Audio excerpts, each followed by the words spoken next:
Well, hello there. It is great to see you again, and welcome back to Advance Your Wealth with Homer Smith. I am your host and moderator, Ryan Ruff. And as always, we've got Homer, the star of the show, private wealth advisor over at Convergent Wealth Partners. He'll be joining me in just a moment. We're going to be diving in to another wealth management related conversation. And for those of you that are joining us here live on the show today on the Facebook live stream, welcome. It's great to have you with us live. One of the benefits of doing this show live is that we can carve out some time to answer some questions that you might have pertaining to the topic at hand. So, as Homer and I are moving through the topic today, if there's any questions that arise from you guys, feel free to pepper them in. We'd be happy to carve out some time and address some of those concerns. But look, before we bring Homer on, I want to kind of frame up rather what it is that we're diving into today. It's a really pertinent topic that so many people are coming to Homer with questions about, and that is really succession planning. So think about it. If you have built and you've grown a family business over time, well, there's a pretty good chance that you'd like to pass that business off to, maybe your, your child or a grandchild, perhaps, and or maybe even. That's down the road, or maybe are looking to make that move sooner rather than later. But at the end of the day, there's this very important question that you need to be asking yourself, and that is, are you and your business's potential future owner prepared for that transition and truly set up for success when that transition comes? That's the big question on the table here today. And the fact is that Homer and his team, they're seeing far too many entrepreneurs who want to transfer that ownership of their company, maybe to a child or a grandchild. They fail to plan, adequately for this big moment. And as a result, family fighting can occur, which can in turn damage not only the business but also the relationships that are deeply embedded within that company. And then of course, the founder would have spent decades trying to build this business up to it, and to see the business take a hit, boys, it's just an unfortunate circumstance all the way around. So ultimately, guys, in today's episode, we're going to be discussing the importance really of the communication within a family business transition planning process. And we're going to talk about some of the issues that need to be addressed to increase that likelihood of a successful transition overall. So that being said, let's go ahead and bring Homer out and get right into today's discussion. Homer, it is good to see you this morning. How you doing? I'm well, Ryan. Good to see you. Looking forward to this discussion today. Yeah, this is a good one. And Homer, I know this is a conversation you're having a lot with different clients over at Convergent Wealth. And Homer, let's kick things off. Let's start on that high level, like we typically do here on the show. Could you talk to us just about the overall importance, really, of business transition planning in general, and then how it might specifically apply these days to family businesses?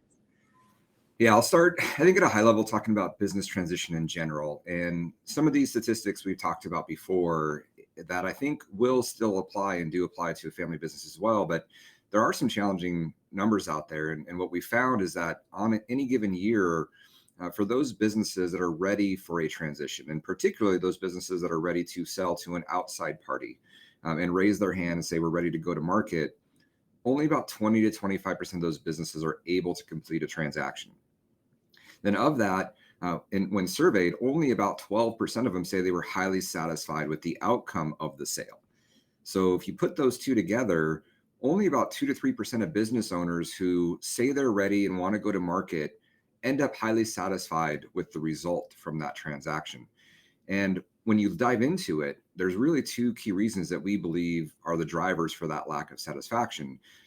First is a lack of pre-sale planning on the corporate side. So the business just wasn't as attractive. They had operational issues or financial issues. And the other side is a lack of pre-sale planning on the family side or the individual side around tax planning, estate planning, or some of the relationships that come around with the sale of that business. And I think both of them apply within a transition of a family business as well. But what we're going to focus most on today is that more of that personal planning side. What are the key issues within the family that make a business transition for a family business unsuccessful? And what are the things that you should be thinking about to improve the likelihood of a successful succession or transition? Okay, and to piggyback off that for a second, Homer, I mean, I would imagine many people out there assume that succession planning is all about minimizing taxes or addressing other financial concerns within and around the business itself. But while those issues, I'm sure, are extremely important within the sale itself, when it comes to the family planning element that's going on here, I would imagine there are specific issues to address on this front. Talk to me about those. and I don't want to say that the tax planning and estate planning aren't important, because they are Mhm. really critical in maximizing the value of a transition. Again, whether it's an internal transition within the family or whether it's an external sale. But with a family business, the most important consideration when it comes to business succession planning often becomes around the relationships and the family harmony and the conflicts that might arise if that planning isn't done. And as you mentioned, and as we've seen many times, this lack of planning results in usually a couple of things. First, it can result in the business itself basically unwinding because of the conflict that arises. And if you think about that, if that were to happen, all of the family relationships that ultimately get impacted by that. So really thinking about business succession planning from the family side really is around two things. It's really to make sure that the transfer of the family enterprise, that next generation, is cohesive and effective. And then two, it's to reduce the likelihood of those conflicts that could impact the financials of the business, and then obviously impact the relationships within the family as well. Sure, sure. So, Homer, obviously, this is a very, very important consideration for any family that is going through that process of planning to transfer ownership to a future generation. But even for the families that do understand the risk that's involved, and maybe they do have a good governance or a plan in place to make sure that transition goes smoothly, where do you see these plans maybe going off the rails and going wrong a little bit, despite those thinking that they've got a plan in place? First, I'd say keep in mind that there's a really significant difference between putting a well-designed succession plan in place and then actually making sure it's adhered to and followed down the generations. And so even if all of the mechanical pieces of a succession are put in place, you have the right trust, the right partnerships, all of the right pieces from a technical standpoint put in place, it doesn't mean that family isn't going to fight over those assets. And from surveys that we've done with these family businesses, what we found is that in 2/3 of the cases in a family business transition, some level of conflicts arise within 2 years of that transfer. And then of those conflicts that arise, over 50% of them, around 50% of them, are classified as severe conflicts. And so, all of this, can go wrong. Where I see these plans go the most wrong is that too much emphasis is just placed on the mechanics of the transition, and not enough is really placed on really identifying where are those family disharmony issues going to come up. Where are the issues of the next generation really being prepared for this transition being addressed? Because that's where the conflict is really going to arise.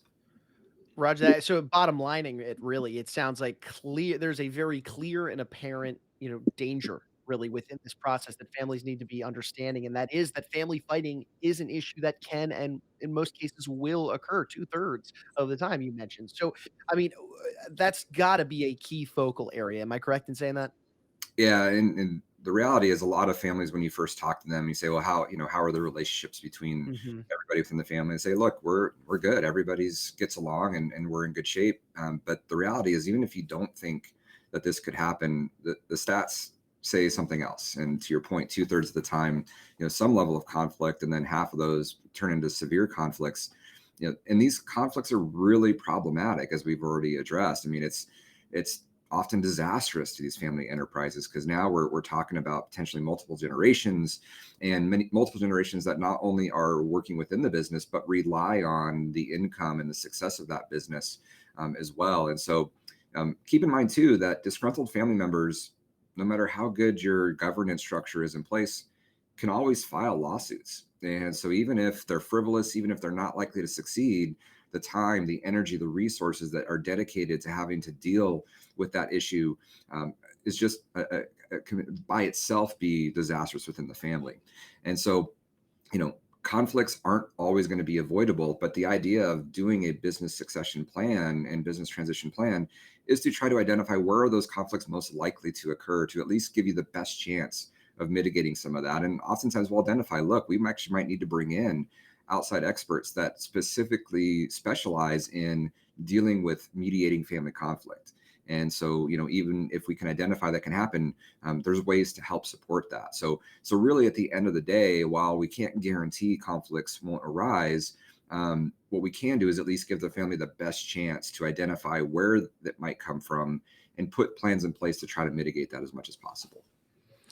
Makes sense to me. So given that, that likelihood really of conflict and that potential damage that comes with the conflict entering the picture during this process, Homer, how would you say then a family business should take that first step forward in going through that, developing that family transition plan of the business and making sure it all makes sense in the long run? I think there's an approach that a family business should take around succession planning is first understanding and identifying, what's the preferred future of the business itself, and asking the family a number of questions. And the first one is, does this make sense to continue as a family business? Has the business gotten to a level of complexity or even value in the current economic environment that considering an outside sale actually makes sense? But if it's going to be kept in the family, is the next generation at this point capable of continuing the success of the business? And if not, what kind of plans are being put in place to get them there? And then also another area that conflict arises that needs to be addressed and asked around is, what's the difference in terms of equity or how it works within the family when there's family members that are working in the business or the family enterprise and those that are not working in the family business. So addressing those key areas are going to identify, if the goal ultimately is to keep this business in the family, and if the goal is to mitigate and minimize conflict, then some level of a family business succession transition plan is going to be critical. Roger that. So succession and transition planning, it's paramount for family businesses as a whole. I would imagine then, Homer, in a lot of cases, you're probably experiencing businesses where, it's probably been passed down from maybe a few generations. And let's say it's a business that we're talking is generations old, a few hundred years old, maybe. Uh, and there's probably a very strong interest, right, to keep that same business within the family and keep passing that down. Would you say that this is a common theme among what you're experiencing with your clients? And in the research we've done and just the conversations we've had with our own families that we work with, there is a strong desire that these businesses stay within the family, and even beyond that, not just for the next generation, but a large percentage of them, over 40%, even prefer to go to the level of creating more of a family enterprise or family dynasty structure. And the way we kind of think about and define that is a family that wants to have a cohesive economic and values structure in place for at least the next 5 generations. And I think what's even more interesting about the research we've done on that is that the desire for that kind of family cohesion and really moving from a family business to a family enterprise and this idea of a dynasty, it's actually more interest is on the younger generations than on the older generations. And so, what that tells me is the need for family succession planning and family business planning for how to make that transition successful, not only in transitioning the family assets, but transitioning those values and those core beliefs across multiple generations is really critical. Sure thing, Homer. So it seems to me that your thought succession planning at the end of the day needs to address, yes, those technical concerns we talked about, the tax mitigation, the business structure, all the real, the heart of that conversation, but also focusing on that human element to, facilitate a successful transfer within the family itself. Hardest step in so many of these wealth management processes that we talk about on this show, Homer, is that first step. It's starting this process. How would you say a family should typically approach this planning process? And how do you guys typically help your clients with, getting started? I think where I'll start on that is talking about what often happens if families don't go down the road of doing that kind of planning. And we've talked about this in previous episodes, and we've talked about family constitutions and the importance of family meetings and things of that nature. And the studies show, and work done especially by the Williams Group, is that 70% of wealth transfers fail to make it past the second generation, and 90% of wealth transfers fail to make it past the third generation. So those are some pretty severe stats for that. If good planning isn't done, what could happen to the family wealth over time? And what we also have seen in the research is that those family enterprises that have more what we call a family office structure in place tend to have less severe conflict than those that are just strictly looking at it from a family business perspective. And I think there's a number of reasons that could go into that. But I think one important consideration for that is that if you have a single family office or even a multi-family office or virtual family office structure in place, which is really where we focus on, um, the level of planning it comes from a more holistic approach is going to be able to identify a number of those conflicts. So rather than just looking at it from a tax planning, estate planning, asset protection planning, we really do dive into that human element that you mentioned and focus on a deep level of discovery not only the founders of the business or the current generation that's running the company, but learning really about each of the generations within the family, and what are their goals and hopes and dreams and interests, and how does that play into the bigger picture family planning, and help them identify, should we be having regular family meetings, and putting more structure in place to address the family harmony side and heir preparedness side of the equation, and not just the more structural governance side of the equation. So you're really the first step that families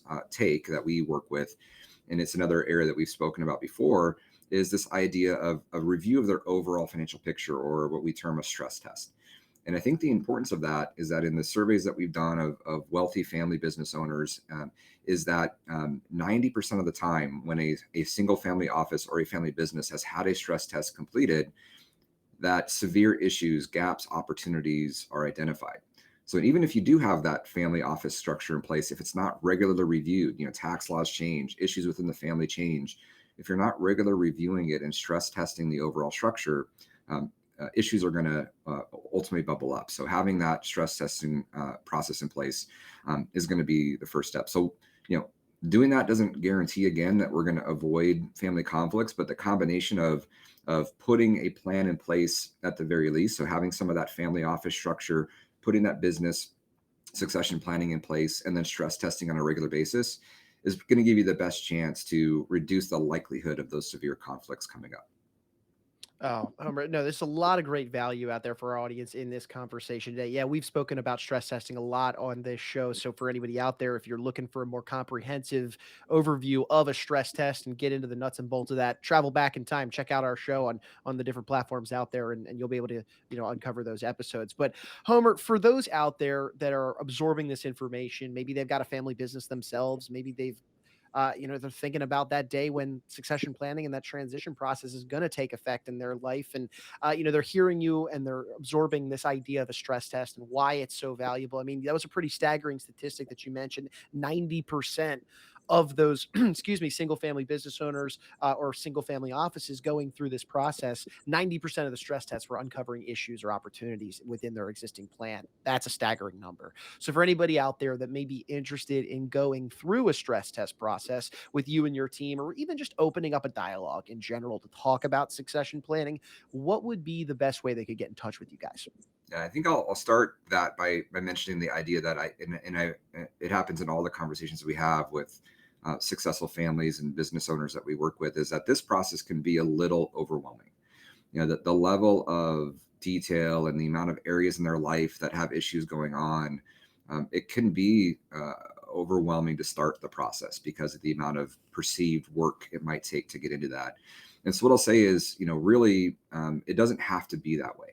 And the way that we approach it in our first meetings and discovery process with clients is really just, starting with what are what are the most critical issues you're dealing with right now. Let's just start with what's right in front of you that's causing the most stress or concern, or maybe it's not stress or concern, but it's just it's an issue that's starting to bubble up. How can we help you solve that one issue, and then slowly over time, work through all of the bigger picture planning that's going to need to be there for the family. So I want to start with that it doesn't have to be some massive project right at the beginning. But with that, for those of you that are interested in this idea in general of a family office structure, business and family succession planning, and just starting the conversation, the best way to reach out is go to our website, or email me directly, and we'll be happy to set up a strategy call just to learn a bit more about what you have going on, and see if there's something there that we might be able to bring value on for you. Fantastic. Well, Homer, look, I know you're a busy guy. You got a lot of clients to serve. We'll let you get back to doing that, but I appreciate you carving some time out here today to dive into this topic that I know is front and center for you and your clients, the succession planning, really mountain of a challenge that it, can be the case for so many people out there. But appreciate you sharing your wisdom, and looking forward to being back on the next one with you. All right. Thanks, Ryan. Alrighty. Hey, look, as always, we're going to take a final moment and say thank you to our audience. We appreciate you guys jumping on board and being with us here on the show today. If you took anything away from today's conversation, you benefited from it in any way, shape, or form, go ahead and subscribe to the show on whichever platform you check this out on today. And then, of course, share this information with any friends, family business owners, anybody that would benefit from these types of conversations. At the end of the day, we're just taking the same strategies, the solutions, the conversations that Homer is having with his clients at Convergent Wealth, and we're bringing them right here to you guys on this show. So by subscribing to the show on the platform that you saw us on today, that way you'll never miss out on a future beneficial conversation to you and yours. So for Homer, I'm Ryan. We're going to go ahead and say so long today, but we appreciate you stopping by and being part of the show here on Advance Your Wealth.